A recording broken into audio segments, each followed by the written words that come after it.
Hey guys! Okay, so as you can see, I just recently got my hair cut. It's bangs now, and I'm so happy with it. I love my new hair and everything. I've gotten like a lot of compliments on it. So anyway, so today's topic is going to be who is your favorite Beatle? And I actually have a few things to say about each one of them. Okay, so first off, um, when after you watch this video, please comment and tell me who your favorite Beatle is and why, and if they have like a special, if they mean something special to you, tell me why. Okay, so my favorite Beatle is John Lennon. It used to be Ringo, like when I was like really starting like the whole Beatle mania thing, but now it's definitely John. John is my favorite because he is the most like my family. He had the same sense of humor, he had the same like thoughts about like the world and everything and stuff like that. So I can really connect to him because he's so like my family. Um, the reason that John is so special to me is because last year when I was getting bullied online, there was this one thing that kind of made me, it like affected me more than everything else kind of did. It was, someone had asked me, do you have a YouTube channel? And I said, yeah, I do. And honestly, sometimes I debate with myself whether or not I should have said, yeah, I do. I kind of wanted to get myself out there, so I figured if I said I do, then people would watch my videos, and they watched them. And to be honest, I did go back and like listen to some of the videos I made in the beginning, and they were pretty bad. My voice has improved a lot since then. My guitar playing, everything's improved. But oh, my bangs look weird. Okay, but there's this one night where I was having a dream, and the dream starts out like this. I'm reading a book in my bed. We have bunk beds, so it's like, yeah. And I forget which book I was reading. I think Catcher in the Rye. And all of a sudden, it was like dark out, and all of a sudden I saw lights from a car, like headlights shining through my windows, and I was like, it's pretty late at night. Who's here? So, and the car, I could still hear the engine running, so I figured I'd go outside and look. I don't know why I usually wouldn't do something like that. And I went outside, and there's Paul McCartney standing there, and I was like, I'm gonna walk over there. So he was older, the age he is now, and we just like sat there in the middle of my street, stood there in the middle of our street for a while, and all of a sudden he just went, you know what they remind me of? And I went, what? And he said, the stars. They remind me of Linda and John. And that just, I think I probably started crying in my sleep because when I woke up my pillow was all wet. And then he says, I want to come show you something. And I was like, okay, whatever you want to show me, you're Paul McCartney. And so he took me inside, and all of a sudden my house was just like white. And there was my dining table where my kitchen usually would be, but like none of like the walls or anything were there. And there was two chairs at each end. One chair, there was nothing there. The other chair John was sitting there. And it was more of his 70s look that he had going on, like, the scruffier, longer hair and the glasses and everything. And he had my guitar. He was standing with it, and he pushed it towards me, and it just kind of slid across the table. And I grabbed it, and yeah, here, I don't know if you guys heard that, but that's the first opening chord to A Hard Day's Night, and I played that, and I listened to it, and I just like smiled, and that's what happened in real life too. That's the first time I ever hit it. I think that's the chord I hit anyway, but then he leaned over, like that when someone's trying to tell you something at the table, and he goes, never stop playing. And then I woke up. It's probably one of the most emotional dreams I've ever had in my entire life. It was like, almost like he was saying, even if, like, I don't want to think about this, but even if you don't make it as a musician, which is what I want to be, so please show my songs and videos to your friends. Even if I don't do that, like, make it, music is something that only a certain, like, not everyone can hear the beat. Not everyone can, like, just listen to guitar, like, someone strumming along and just make up chords. I mean, not chords, a tab. That's just not something everyone can do. I mean, I know personally I can kind of do it, but I'm still, like, working on tabs and stuff like that. I know that whenever I'm at my guitar teacher's house and he turns on the crunch noise, which are like, what grunge people would use, I know that personally I cannot play when my guitar has crunch on it. I just can't. I can't. So, what was I gonna say? So, yeah, it just made me feel like, he, like, knew how big of a fan I was of him and how much I respected him and how much, because of him, I want to be a musician. And it just meant a lot to me that, even if it's just a dream, I'm the kind of person where I don't think dreams are just dreams, I think that if you have a dream that means something, then it has to mean something. Okay, now, I'm going to talk about Paul now. Okay, well, I think all the Beatles were attractive. Yes, I think Ringo was attractive, but Paul McBeardy, he was just very cute, okay? He was just like, that's not all I think about when I think about him, but my God, if I had been like his age and we'd been in the same school, and the first day of school I watched him walk into the room, I would have been like, my God, you're beautiful. Would have been like that, okay? So, I think Paul, like, what it is, obviously he's like the king of hooks, And I love listening to, like, songs like We Can Work It Out, where John's like, life is very short, and there's no time for fussing and fighting, my friend. So I will tell you once again. Then Paul's like, we can work it out, we can work this out. And John's just like, you know what? No, okay, there's only so much time that you have. It's just like, I love songs like that. Like, Paul's always so positive, and then John was just like, really? Like, I think there's this one story, I can't remember the exact, I think it was like the beginning to, I saw her standing there, and you know how it was, she was just 17, and you know what I mean. Okay, so the original lyrics were, she was just 17, never been a beauty queen. And then Paul showed John the lyrics, and John just went, seriously, are you kidding me? No, those are not the lyrics, okay? It doesn't flow nicely, you just can't have something like that.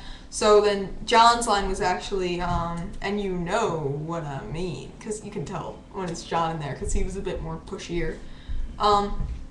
I always liked Paul because of, I know John's mom, Julia, died when John was like only 18 too, but when Paul lost his mom, I think it like took a toll on him, because he was only like 14 or 15, like around there. He wrote a song for her, he missed her. It was like, I don't want to use the term mama's boy because I don't want to call him that, but it's like, I get the impression that he was very close to his mother, and it actually bugs me when people think that Let It Be is about, like, the Virgin Mary. No, it's about his mom, and it's like how she came to him in a dream and everything like that, and I just like stuff like that. I like when guys aren't afraid to show that, they're close to their mom, and I just think, I like how, I like him. He's so, like, a lot of people have a problem with him, I notice, and especially guys. Like, one of my uncles just hates him, and it's probably, because Paul's such, like, a, like, not scaredy cat, but he's such a softie sometimes, I feel like, and, it's like, why does he get to be famous and get all the girls, like, 50 years later? It's like, because he's a good musician, because he's hot. Like, he used to think he wasn't attractive at all. And when all these girls were just like, oh, Paul, I love you, Paul. John, he was like, why are they, I don't get it, I'm not attractive. And John was like, dude, you suck, yes you are. So, there's that. I have a lot more to say about Paul, and I had a lot more to say about John too, but I just can't, I have to. Okay, so anyway, George. I think he was like the most, I think he was the Beatle that stayed like closest to, so like I know that it, like, he just stayed, like, the more real, more real. Like, he always stayed close, like, I can't put it, I don't know how to put it. But, he always stayed true to himself, that's what it is. Even though he went through all those changes with, like, religion and stuff, like, I still think so. Sometimes I get kind of annoyed because I'm such a big fan of, like, I think Patty Boy was really cool and stuff like that, so I get kind of annoyed when people are all like, oh, she's such a wench, why'd she leave him? She made him so sad. It's like, well, if you say stuff like that, then you aren't really a Beatles fan. Like, I'm sorry, but you just aren't. Because the truth of the matter is, she left him because he cheated on her like crazy. And yes, she did cheat on him too. But she even says in the book, there's like different rules. And it's crazy, but yeah, when you're a musician, it just seems like there's different rules that you have to play by with this kind of stuff. So, it's like that, yeah. And, sorry. So, yeah, that's just my opinion. If you don't, like, look into the whole story, it's just that you care mostly about, like, what they look like and stuff like that, and I just don't like that at all. I hate how boy bands today, it's just like One Direction, I don't mind them, and I feel like maybe it's just because they're British or something like that, but it's just like seriously, their song is just, I mean, it's better than Justin Bieber's crap. I mean, chilling by the fire while we eating fondue, swag, swag, swag on you. I mean, seriously, those are lyrics to a song. Justin Bieber, no.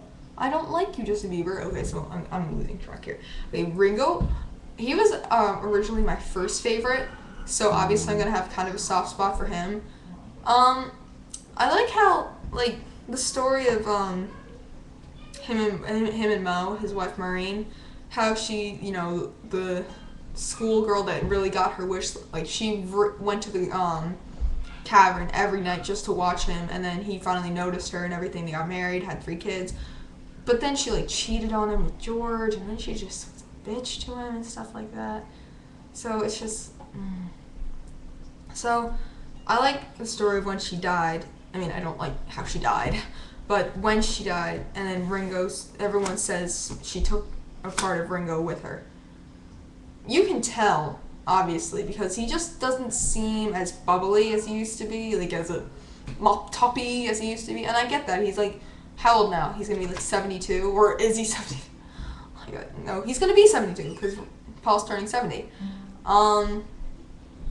So it's, like, I get that part, but I don't know, it's just, like, I miss that, and I guess that goes into the whole thing, like, I don't know, I feel like I was born in the wrong generation.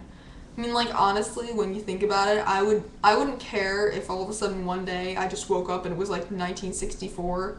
I'd be like, yeah! Woo! Yeah! Woo! Yeah! I mean, the date that I would rather have is probably 1962. The year, because that way by the time I was finished high school it would be 1966. So, there's that. But I seriously wouldn't care. Like, I wouldn't care if there was only, like, a certain amount of TV channels, the radio stations were just, I wouldn't care, okay? I wouldn't care if there was, like, no iPods, no cell phones. I wouldn't care about that stuff. Honestly, I think I would probably be better off without all of it. But now, since I'm growing up in a generation like that, it's kind of like, it's hard to do. But, there's that age-old excuse of, yeah, but people lived without this stuff for so long. And it's like, yeah, there's that. But the thing is, all of a sudden we have all this, and then kids just feel like they can't live without it. And for some people, that is, like, a legit thing. They just can't go on without it. Okay, so this is going on a little long, and I kind of want to play a song now. So I'm going to play Help, because my boyfriend, I have a boyfriend, was talking to me about this song today. Okay, so. Help! I need somebody. Help! Not just anybody. Help! No, I need someone to help. I was younger, so much younger than today. Never needed anybody's help in any way.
Okay, I guess that's it. Thanks for watching.